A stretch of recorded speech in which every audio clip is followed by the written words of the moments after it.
Hey, Twisted listeners, I'm Cindy, And I'm Diva and this is Twisted Listers, a podcast about murder. and Liz.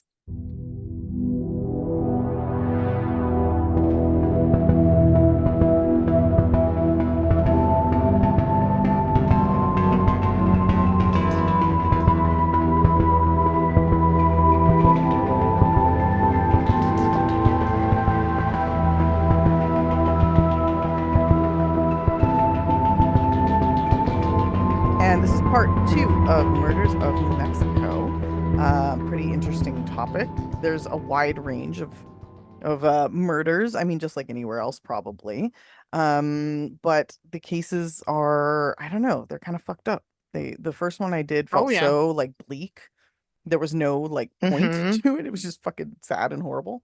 I mean, not that there's ever really a point, but like it's so sad when there's like a family annihilation and like no reason, not even one that's remotely, No. understandable. It's just like, I don't know. It's like, seriously, dude, you killed that many people because I don't know. Like, it's so weird to me. Sorry, I had to pause for a second so I could sneeze. Anyway, what do we have to talk about? Anything? We were just talking about unleashing our inner Karens, so that was a good Mm-hmm. conversation. Yeah. I was encouraging Diva to embrace the white side of her heritage and Mm-hmm. be Karen-y. Yes. Um, Yes. only when absolutely necessary, only when you know Yeah. you're right. Otherwise, you're just being a dick. But sometimes other Yeah. people are But it being is a dicks. there is something to be learned, I think, from the superpower that white culture can bring of like feeling entitled to things. And it's like Yeah. sometimes we should all have just a teaspoon of that, Yeah. depending on the scenario. I was talking to a friend the other day who was she's a black woman and she was kind of telling me about this situation she's in where a man was like white splaining and mansplaining to her like at the same time. And Mm-hmm. the level of like restraint that she showed and the level of like maturity in her responses blew me away because I could never have somebody treat me like that and deal with it. And her response was, well, I don't want to be seen as like an angry black woman. And it just really Mm-hmm. fucking pissed me off on her Yeah. behalf because it's like, you have to, You actually have a right to flip out. yeah, like you have every right to feel upset and to be like, hey, get fucked. But it's so fucked up that you can tell that this is something that she's just like used to dealing with and like Mm-hmm. she has to rise above like my behavior to be considered like even as valued as I am. You know what I mean? Yeah, to be Like considered civilized and like a yeah. person. Yeah, and it's fucking crazy to me. Like it makes Different me expectations. absolutely, and it's so unfair. And it's so fucked up. And I would be such a mess if I had to like conform to that. I mean, you know, we get all women get pushback in certain situations, but it just like blew my mind to have that perspective, and it made me realize like the privilege I have every day of like not having to think about that really, and especially in that way. Anyway, so yeah, that's my little my little thought on that. Um, fuck racism, fuck the patriarchy. Yeah. Let's talk about murder, yeah?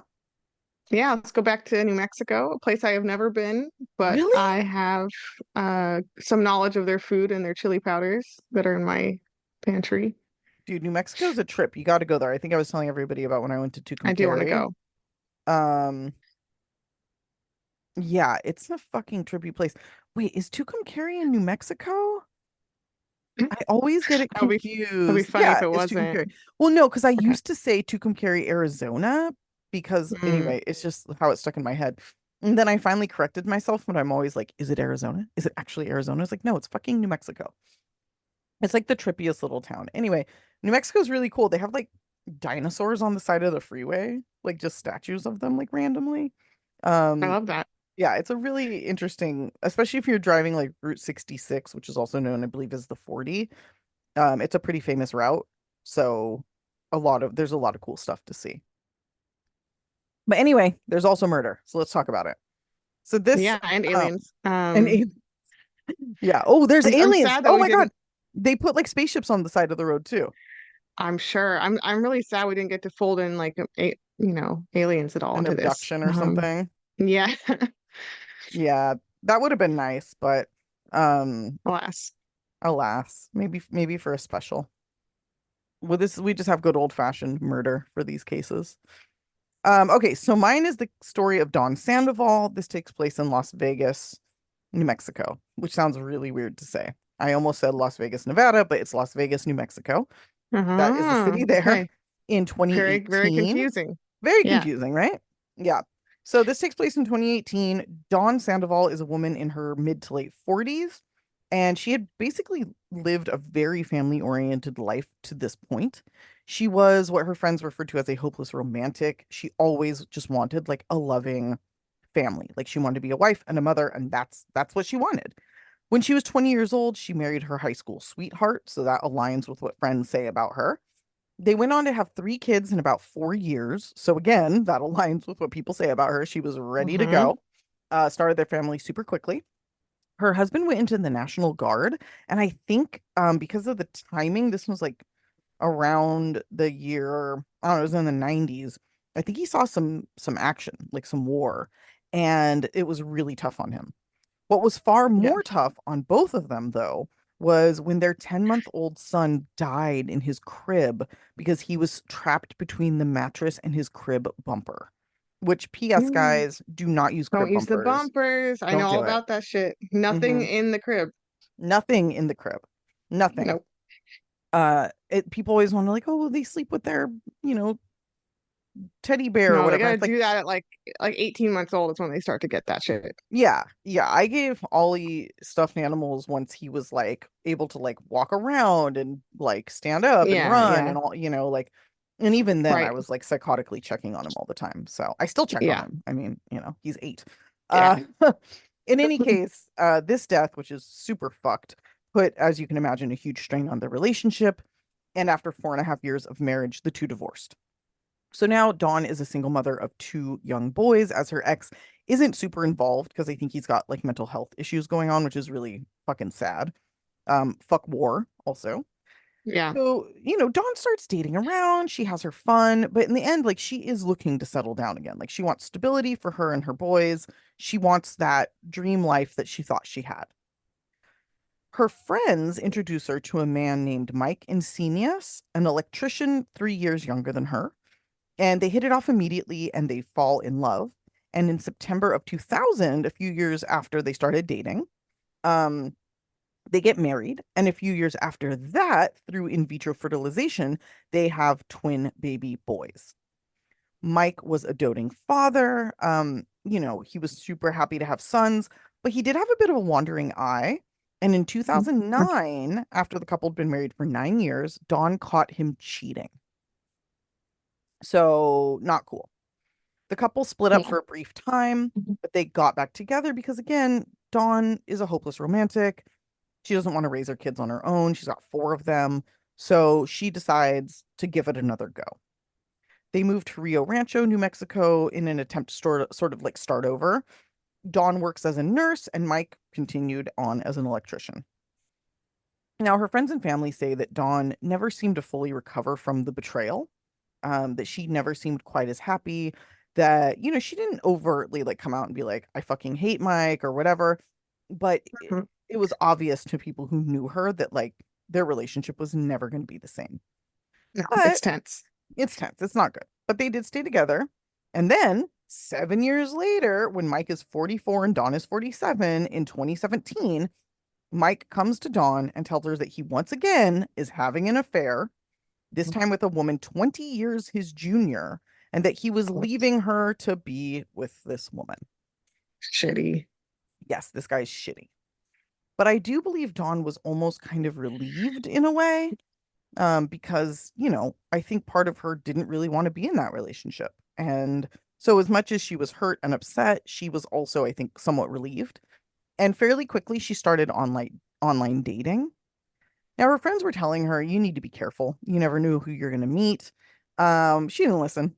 Hmm. She met a few men online. She wanted things to get more serious with at least one of them. Then, in the midst of all of this, while Dawn is really sort of starting to get her groove back, to quote a fucking old ass movie, how Stella got her groove back, how Dawn got her groove back. Kind of in the middle of all of this, she disappears. So April 15th, 2018 was the last time anyone had seen or heard from Dawn. And that next morning, her sister reported her missing after Dawn's twin boys call their aunt and say, we don't know where our mom is. Pretty quickly, police take this seriously, especially as Dawn's car and purse were found at her house, but not her wallet or keys. And beyond that, her top sheet of her her mattress cover were both missing, which is not at all a good fucking sign. Like, why would those items be missing? Her sons were interviewed, and police get interesting information from them. The boys had spent the weekend with both of their parents, Dawn and Mike. So they spent a weekend together as a family. This is despite the couple having been divorced for over 2 years and Mike living with his new girlfriend, Stephanie. They tell police the last they saw either parent was around 10 p.m. when they went to bed and left the two alone. So not great. So the last Oh. person to probably see Mike alive as far as they know, or to see Dawn alive as far as they know, is Mike. And he fully admits, like they go to him and he's like, yeah, I was there that night. I left around midnight and I texted Dawn when I got home. They look into this, they, look at the text and they find, he did send a text right around when he said he did. And then another one at 7 a.m. saying how happy he was to reconnect and that he hoped that they could reconcile. He allows police to search his house, his phone, and his truck. So super helpful, very willing to cooperate. So police are kind of like, okay, this is maybe bad timing. Maybe something happened after he left. So now they're like, we need to do a deeper dive into Dawn's phone. And her son has the password. So they're able to get into her phone and they start looking through her text messages. Everything that Mike says happened. He texted her at 12:30. He texted her at 7, saying exactly what he said he did. But beyond this, they find two other men named Anthony and Billy, who Dawn was dating. She was dating both of them. So Okay. Billy, I believe, lived 80 miles away. The other one was local. So they reach out to both men for obvious reasons. And they keep looking for Dawn because obviously the first 48 hours are the most important if you're trying to recover somebody or like find them alive. They find that there has been no activity on any of her accounts since Sunday morning, which is a really bad sign. And Yeah. if anybody is thinking like, oh, I know where this is going, it was her first husband, like he actually died years before this. So I think he had like a Okay. really tortured life, and died somehow. Now, one of these men, Billy, was a sheriff. So I'm already thinking, he did this. But Billy Okay. was the one that lived far away and he had a solid alibi. He actually Okay. told police it had been about a week since he'd seen Dawn and his story checked out. He also said that they weren't really dating. They were just quote unquote like hanging out, like friends. Um, Mm-hmm. and he wasn't super interested in anything more. Right. Okay. So he seems, police were No. basically like, Yeah. he's a sheriff. He might know how to work the system, but like Right. overall, they believed him. So now police move on to Anthony and similar situation. He wasn't interested in anything serious, and the two had only been dating for about a month. Now, Dawn's friends say that Dawn was like head over heels for Anthony, like from the minute they met. So police are still a little bit like, but Anthony had an alibi as well. So they're like, okay, well, keep searching, right? He told them, I just divorced 4 months ago. So like I'm definitely not looking for anything serious. I'd have no reason to hurt her. Like I barely know her. Like I'm not whatever. Yeah. He also said that Dawn told him she was considering reconciling with Mike and that he told her that was a great idea since they had kids together. Right. Police looking through her phone find that the texts back this up entirely.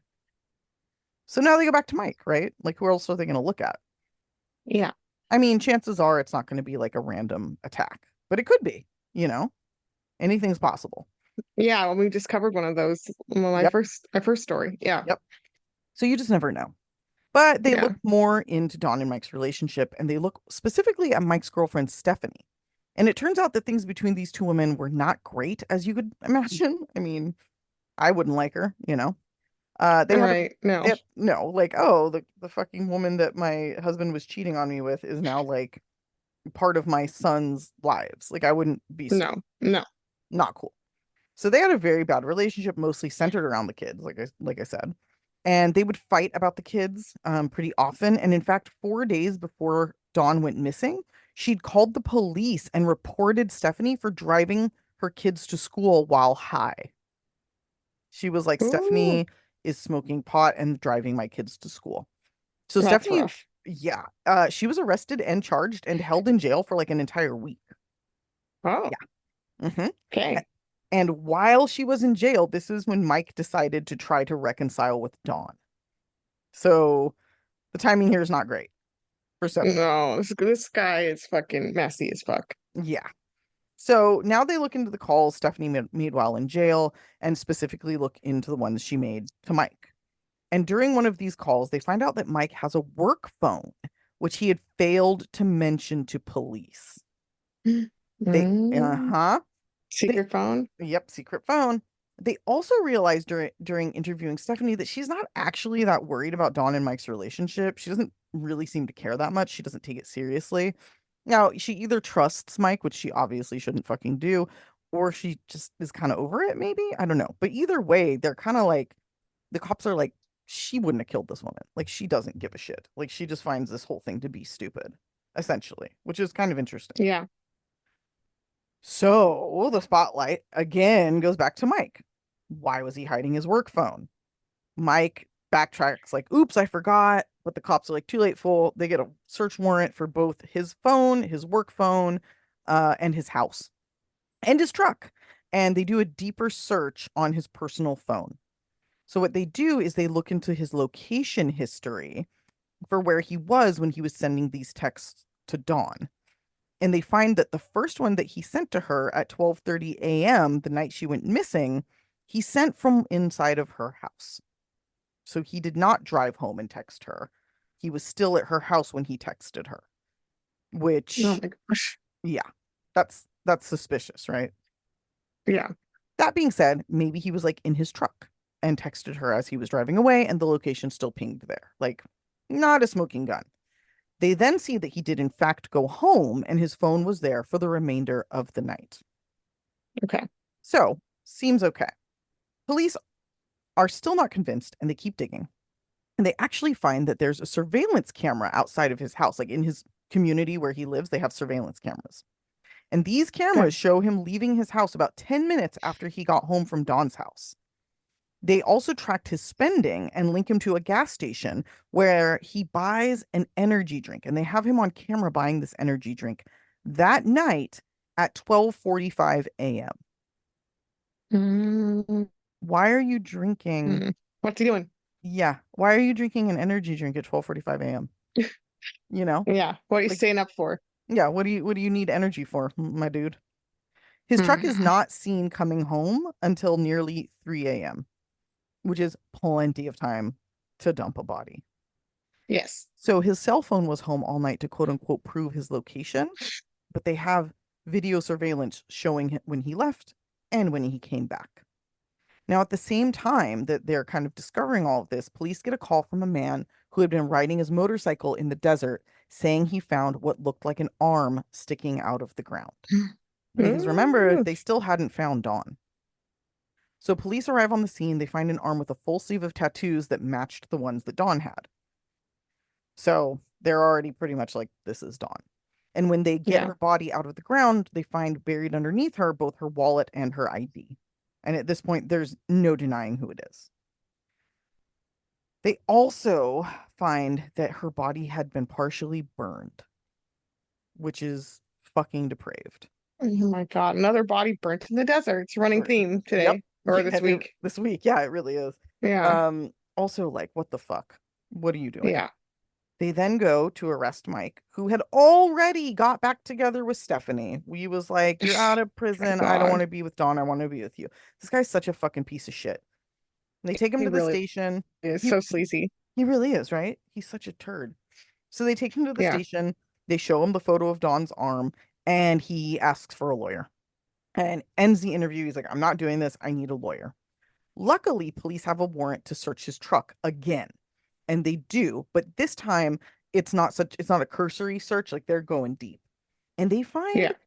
a splotch of blood that is literally like the size of, I don't even know, like an ibuprofen, maybe, like even smaller, like one of the round ones. Like it's fucking Yeah. tiny. Yeah. Super small. Tiny. and they find it on the back seat of his car. They test it. It comes back as Dawn's blood. So this is enough with all of the other evidence they have, the comings and goings, the phone records, the video, the fucking truck going in and out, the energy drink, that a jury indicts Mike for murder and they Wow. go to trial. Yeah. Okay. So he is charged with second-degree murder, and the prosecution allege, because they looked at Dawn's body and like how she died, and the best that they figured out was that after being rebuffed by Dawn, he was like, I want to get back together. And she's like, well, I don't.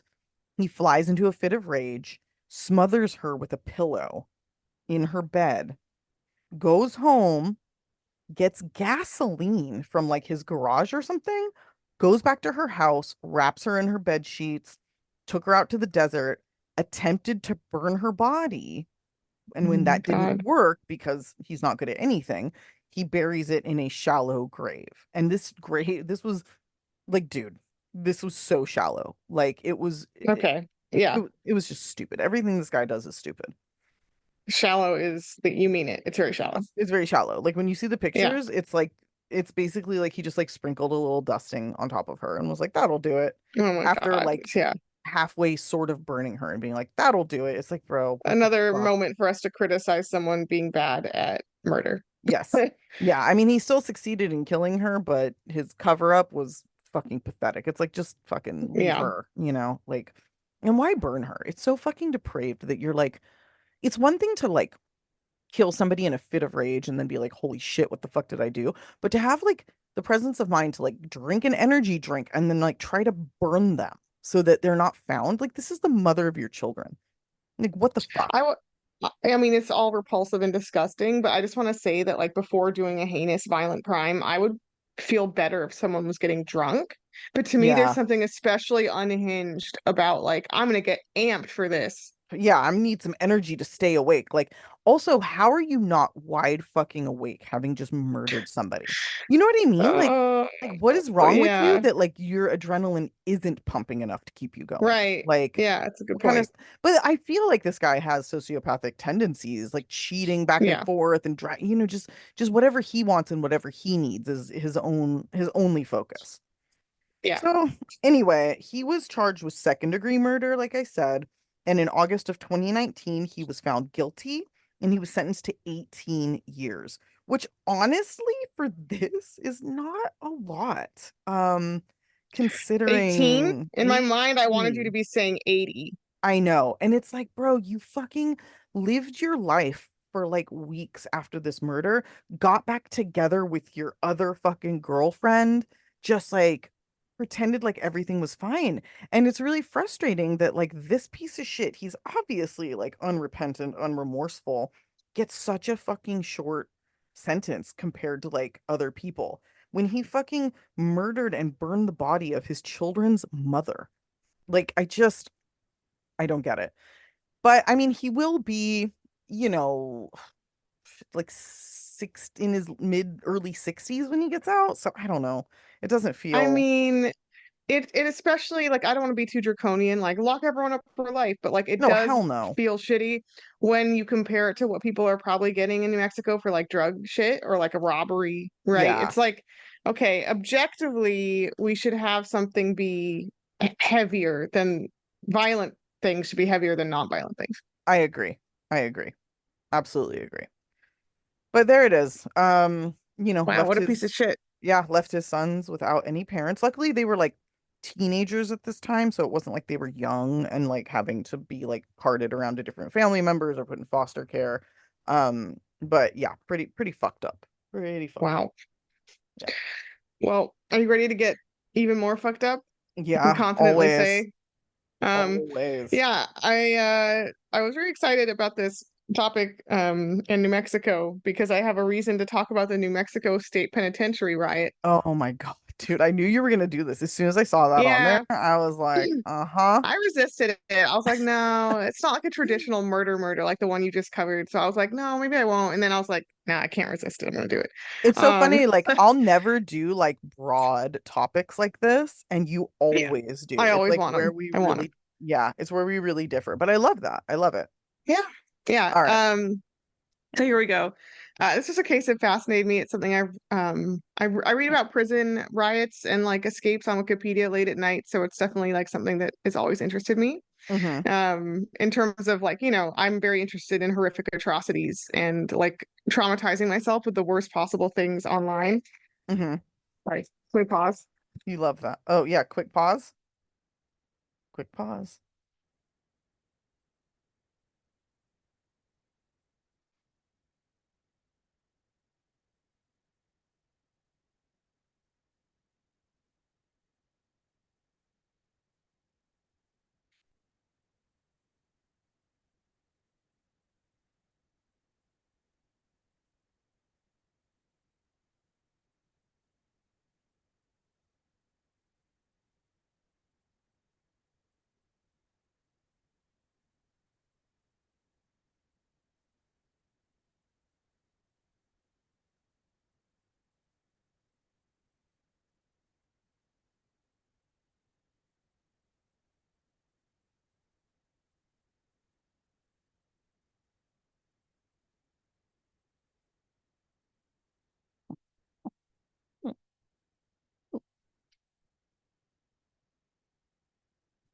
Okay, unpause, Okay. unpause.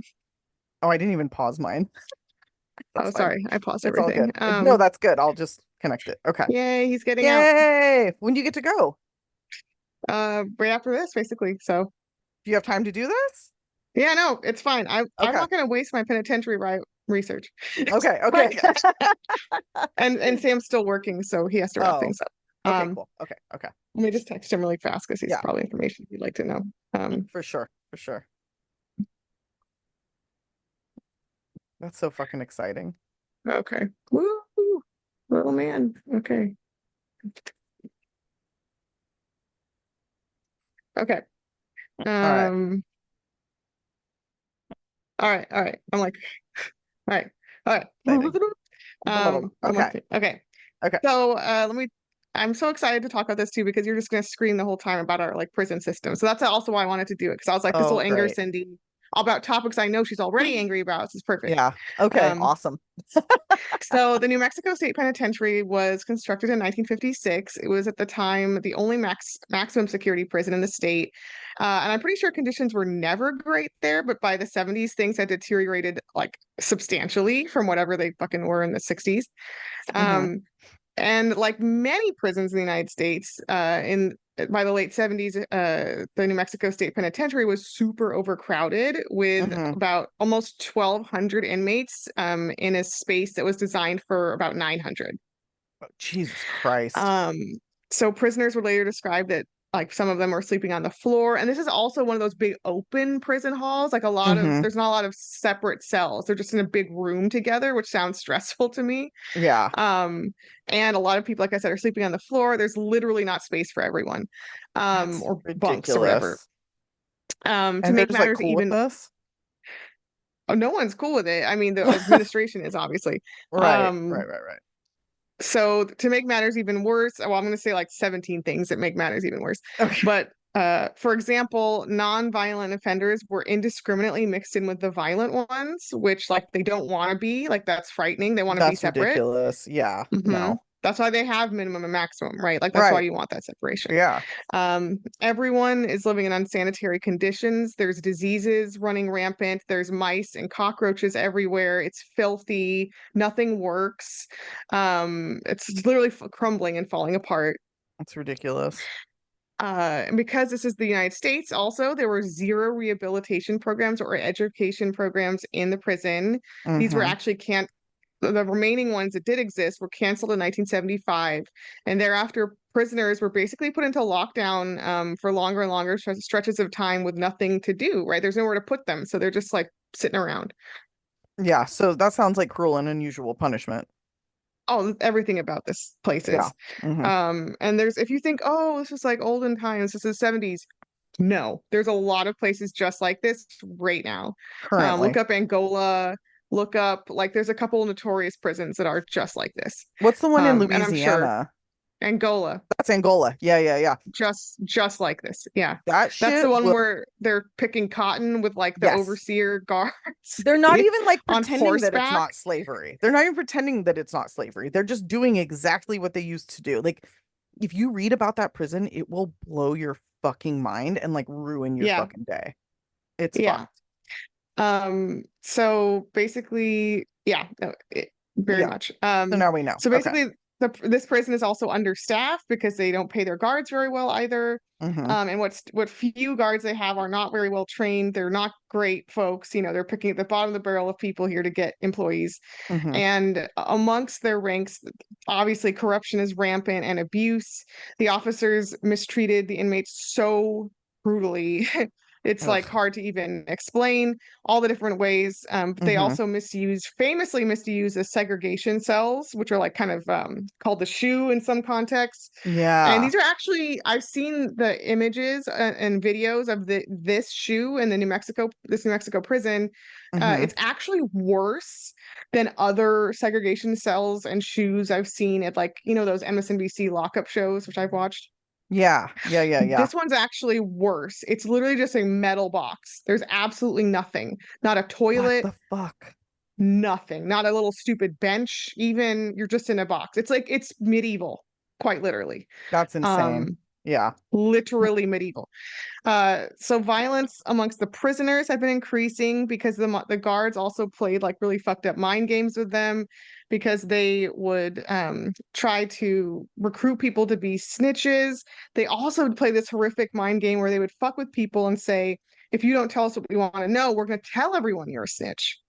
What Anyway, the fuck? and yeah, and people will be like, well, fuck, I'm damned if I do, damned if I don't. I might as well Right. accept the protection, right? And Mm-hmm. so, like, they go basically into protective custody because they're forced to, not because they actually wanted to snitch.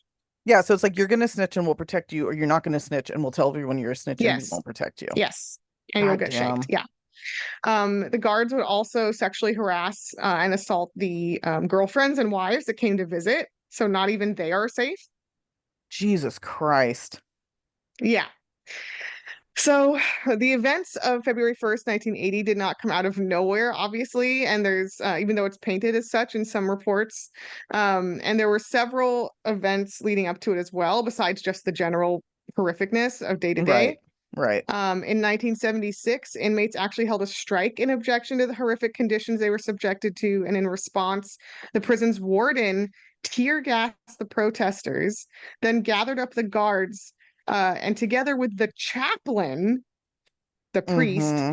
I just wanted to pause there for dramatic effect. They all made the prisoners strip naked and run down the central corridor of the prison while they beat them with axe handles. I mean, if we're expecting anything from the church besides exactly this Right. behavior, I think we're just Oh, being yeah. extraordinarily naive. Learn about residential schools, y'all. Like, there's some priests Yeah. are wild up in there. People who love Jesus also tend to really love like sadistic fucking violence. Yeah. So this became known as the Night of the Axe Handles, which is sounds cooler than this was. Uh, Yeah. Yeah. yeah. Several prisoners also had outstanding lawsuits about this very night, which fair. Um, Yeah. Shock. in night, yeah, in I was just sorry. 1953. Go ahead. Sorry. Sorry, go ahead. No, no, I was just gonna say it's like shocking any of them even had like access to lawyers. Yeah. Another That's true. Another riot happened in which 30 guards were taken hostage. A guard managed to shoot and kill a prisoner and get them all freed. So guards have been taken hostage in massive like events like this before. Um, there were like multiple different escape attempts and big massive like resistance efforts. And Hmm. also besides the prisoners doing this stuff, there were also officials who came to visit the prison, like prison officials from various parts of the administration at the state level and higher, who would come and be like, this place is fucked. Like, can we do some reforms? Like, even by American prison standards, That's this what is I fucked. that's what I was gonna say. Like people who work within these systems being like, this is Yes. kind of a lot. Like that's horrifying. Yes. Yes. Someone who works Because at another prison would come by and be like, whoa, you guys, this is like taking it too far. yeah, Um, that's crazy. Because they're so all there have been fine with like a lot. They're all fine with a A lot of lot. abuse. This Yeah, is like too far even for a lot of these prison people. And like crazy. what's crazy is yeah, tons and tons of people have reported it. Like this is officials, not prisoners, had Right, reported this prison. There'd been like lawsuits and cases, all kinds of things, which I'll talk about one at the end, but briefly. But basically, there's people knew at the higher up levels that this place was this fucked up. It wasn't a secret. right. Oh, this should have gone with my abuses of the prisoners section above, but I kind of put it out of order. But we can see it as an event leading up as well. In November, Thanksgiving 1979, here's a holiday connection. The prisoners were served rotten turkey that was described as green, and they all got food poisoning. Yeah. And this was basically done often on purpose. They would be served rotten food, not because of like negligence or just not realizing it, but like on purpose to get them all sick. I bet that really helped with the sanitation issues too. Like, I bet that was Hmm. really helpful for like the cockroaches and fucking Yeah. mice and just like the general. Yeah, that's great. That's smart. Yeah. So February 1st, 1980, about 8 p.m., some inmates were getting drunk on hooch, homemade prison booze, which Fair. they had crafted from yeast and fermented sugary stuff and fermented raisins from the kitchen. And they had, I think, been mulling over a plan to take over the prison and riot for some time. This was not new, but Mm-hmm. this particular hooch inspired evening, they were like, you know what? Let's fucking do it. Now's the time. It gave them the power Um, to let go of their inhibitions. yeah, they were Yeah. inspired by the hooch. Mm-hmm. And they had been long been doing stuff like testing locks, seeing what's locked and what's not. Right. Like kind of just feeling the waters out. Preparing. Yeah, yeah, yeah. Yeah. So a group of about 12 or 14 inmates, about that number, were kind of the impetus here. They were the leaders. Mm-hmm. And they pretended to sleep because they knew three guards had to lock up a day room that was right next to their cells. So they kind of like, had the eyes half open thing. And when Mm-hmm. they were in the day room, these three guards, the 12 or whatever, they outnumber them and they rush into the day room, take them hostage, and just start like wild and out attacking them, beating them, shanking, stabbing them, and they strip them naked and blindfold them. And these are Mm-hmm. the first hostages. Um, and by the way, there's a lot of the lights in this prison didn't work. Mm-hmm. So this was in complete pitch black darkness, this initial attack, which makes it extra like scary Jesus. to imagine. Yeah. Yeah. A lot of lights don't work, which seems like very safe for a prison, right? But also like Um, par for the course. yeah. Like, yeah. Also, a lot of things weren't locked because the locks didn't work, or these guards didn't bother. So that made the taking over the prison part here very easy. That's great. I mean, that's helpful. Um, yeah, yeah, a lot of stuff was just they just opened it. But of course they also got everyone's keys, but they said they didn't even need them a lot of the That's time. fucking crazy. They would just like walk on through. So they take these guards or hostages and they break into the prison's main control center. They start this about 10:30 and they have the whole prison taken over by 2 a.m. Like it's not hard. Wow. It's not hard. Yeah, they just got to get the gumption and the inspiration. Wow. That's pretty Yeah. impressive. Yeah. And it's not long. Like I said before, they're everywhere. They have the control center and they have all the keys. They basically they start going to the armory. They get all the riot gear. They get all the weapons. They get all the knives from the kitchen. Oof. Um, yeah, they go to the pharmacy right away. They get all the drugs. There was one interview with a guy I kind of liked who was like, I respect his angle in this because he wasn't part of this initial violent leadership group, but he was just there. And he's like, well, I just chilled out, went to the pharmacy. I took all the drugs I could. That's like, That's fucking crazy. I was gonna say, I uh, love that they're like weapons, weapons, weapons, weapons, drugs. Like, yeah. Well, I mean, I just respect that he's like, I'm not going to do the violence, but I'm just going to find my little corner, take some Valium, and just have a day, you know? fucking, yeah, just zone out. It's been a long fucking So year. different Like, and some people were safe this whole time. They like locked themselves and found a little safe like cubby hole, so it's like, make your own riot experience, and some people managed to have a good time, few people right. That's, I mean, good on for the them. drug I with can't the fault drugs. that. And Yeah. Yeah. They also made makeshift weapons. They also set massive fires and destroyed the fuck out of everything. They're just smashing this prison to shit. I mean, it's already crumbling, but they smashed it a lot. Hmm. They set fires using the paperwork of like all the official records and stuff were burnt up because they want to destroy those, right? Yeah, that's awesome. That's smart. Yeah, they set fire to punching bags, everything in the gymnasium. There's this place is burning this whole weekend. It's fucking wild. Yeah, so that's kind of the fun stuff if it just stayed there, but there's a Hmm. lot of violence. So this is really gruesome.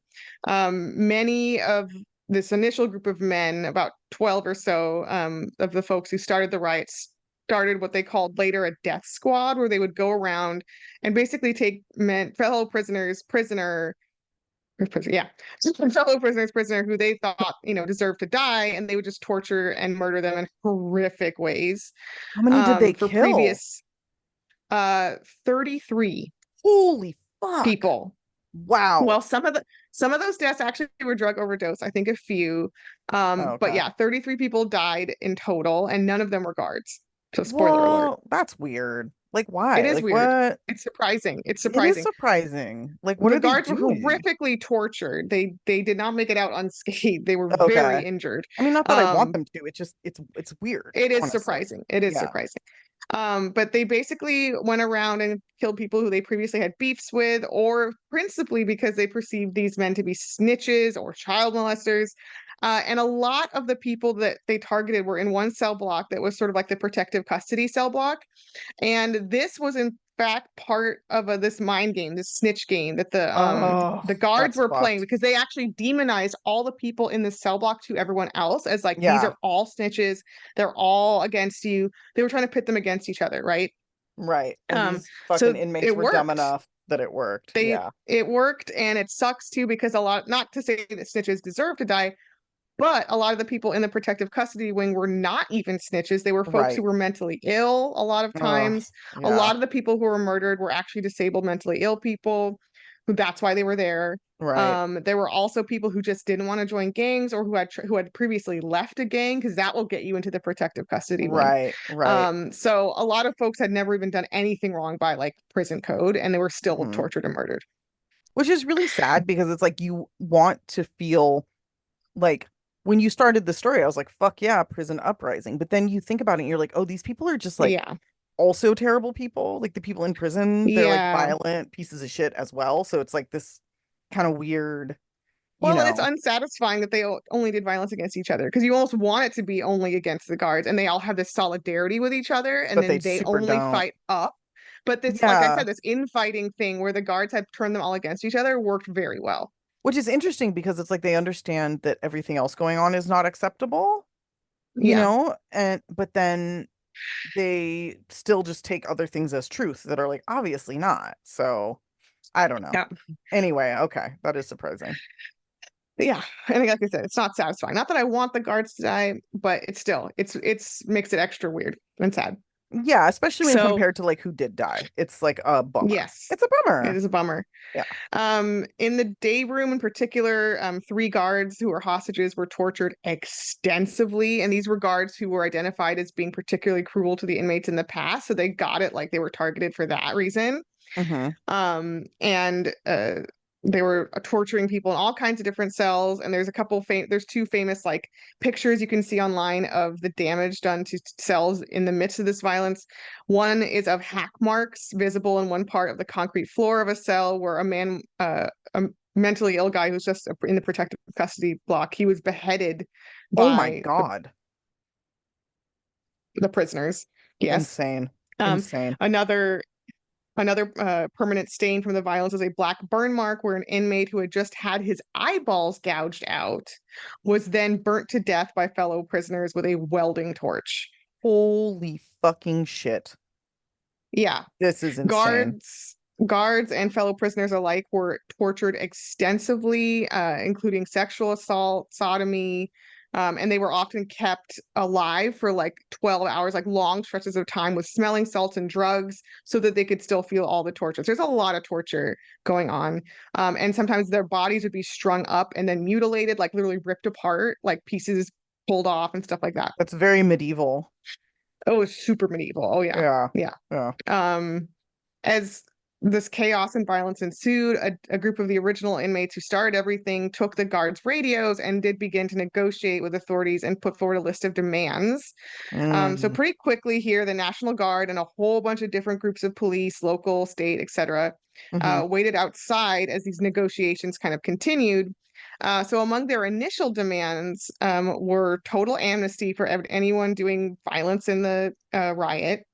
Hmm. And then some very legitimate demands like violent and nonviolent prisoners being separated, no more overcrowding, no more mistreatment by guards, the return of their educational programs and recreational facilities. And essentially, don't get excited because these negotiations go nowhere. As the authorities, they pretty much just wanted to keep the negotiations going as a method to stall because they Uh-huh. knew they were getting hostages released throughout this process. And they were getting people to Oh, come out. okay. And also people were just leaving. So they didn't really intend to grant them their demands. They just wanted to thin the rioter In the population, herd. Yeah. yes, so that they could eventually just overtake them. They didn't intend to Right. give into anything ever. They were just buying So time. yes, and when the hostages came out, the guard hostages, they were in rough fucking shape. A lot, they were Yeah. just like a bloody pulp, right? Yeah. So while all of this was going on, like I said, these negotiations, the prison was not like locked down. There was not like a perimeter or something. So hundreds of prisoners just leave.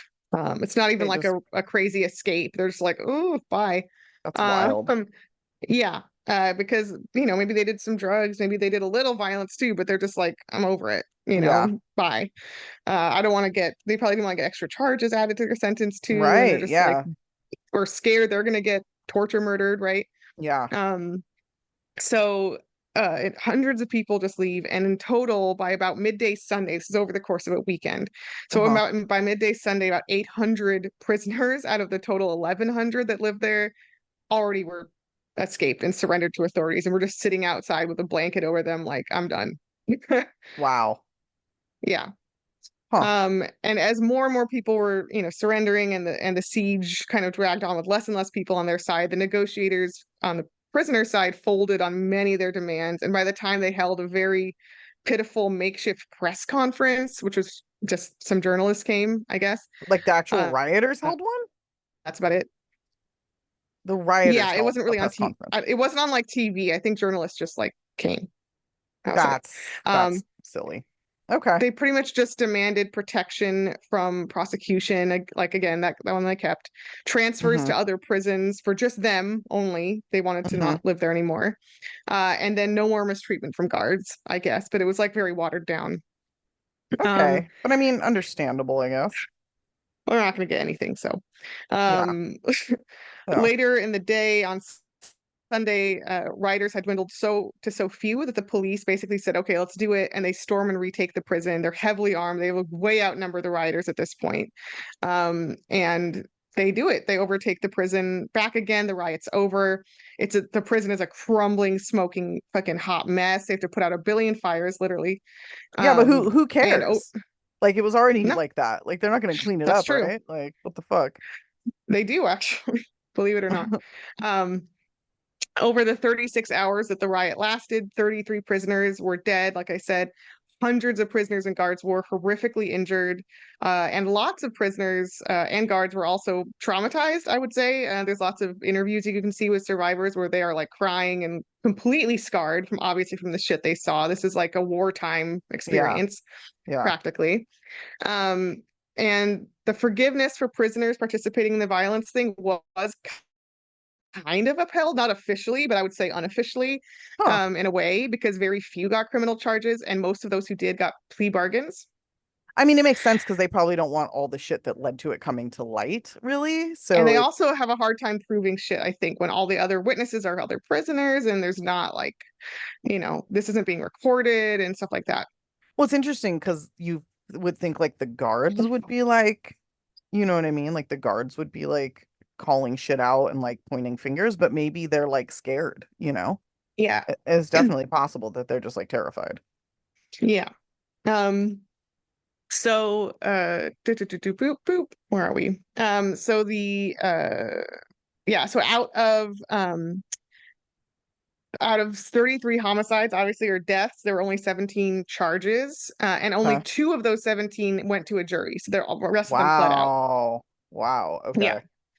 Okay. And there was $100 million cleanup effort, which is funny because that's more Woo. than was ever put into it before this. But all of a Yeah. sudden they're like, now we'll make it nice, right? Yeah. Yeah.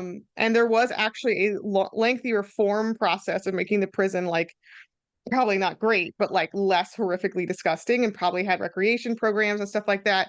Yeah. But these reforms were not a response to the riot. They were actually a legal thing they were forced to do from someone else, and suing a former prisoner named Dwight Duran, suing the prison a couple years before the riot.